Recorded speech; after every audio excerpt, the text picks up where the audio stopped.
Hi నమస్తే, నేను మీ రాజగోపాల్ రెడ్డి కార్వేటి.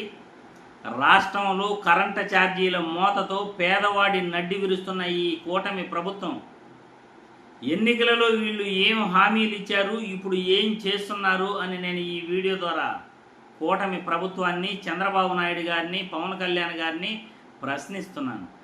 ఎన్నికలలో అధికారానికి రాకముందు మీరు ప్రజలను ఓటు అడిగేటప్పుడు ఒక్క రూపాయి కూడా మేము కరెంటు ఛార్జీలు పెంచము, జగన్మోహన్ రెడ్డి విపరీతంగా కరెంటు ఛార్జీలు పెంచాడు, ప్రజలు నడ్డి విరిచాడు అని మీరు ఎన్నికలలో ప్రజలకు వాగ్దానాలు చేసి ఈరోజు ప్రజల దగ్గర ఓట్లేసుకున్న తర్వాత అధికారంలోకి వచ్చిన కేవలం 7-8 నెలల్లోనే 15,000 కోట్ల భారాన్ని ప్రజలపై మోపి కరెంటు ఛార్జీల మోతతో పేదవాడి నడ్డి విరుస్తున్నారు. ఈరోజు మినిమం బిల్లు 5 యూనిట్లు కాల్చినా 10 యూనిట్లు కాల్చినా ఈరోజు 200 పైచిలకు డబ్బు కట్టాల్సి వస్తూ ఉంది కరెంటు బిల్లుని.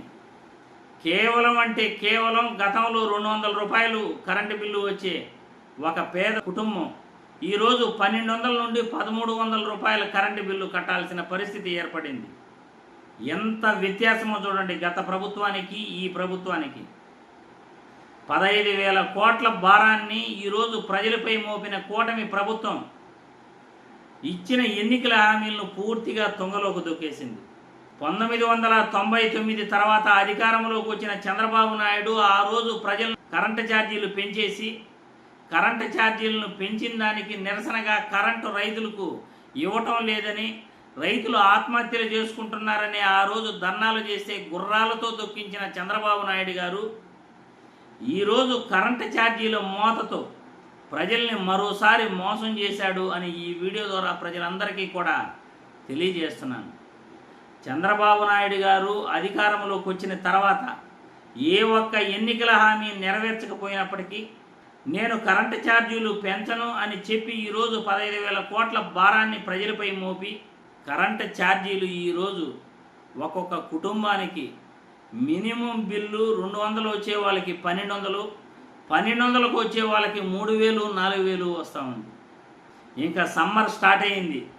ఈ ఎండాకాలంలో 2 ఫ్యాన్లు, ఒక టీవీ, వాషింగ్ మిషన్ ఏదైనా ఉంటే మధ్యతరగతి కుటుంబానికి ఇంకా చెప్పాల్సిన అవసరమే లేదు.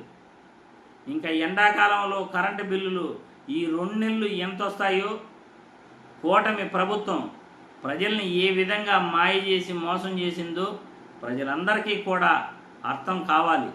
ఎందుకంటే చంద్రబాబు నాయుడు గారు ఏది కూడా చెప్పేది చేయడు అని మరోసారి రుజువైంది. ప్రజలందరూ కూడా ఈరోజు కరెంటు బిల్లులు కట్టలేక ఎంత బాధపడుతున్నారో, గత ప్రభుత్వానికి ఈ ప్రభుత్వానికి కరెంటు బిల్లులు ఎంత వ్యత్యాసం వస్తున్నాయో ప్రతి ఒక్కరూ కూడా ఈరోజు అర్థం చేసుకున్నారు. చంద్రబాబు గారిని, ఈ కూటమి ప్రభుత్వాన్ని వ్యతిరేకిస్తున్నారు.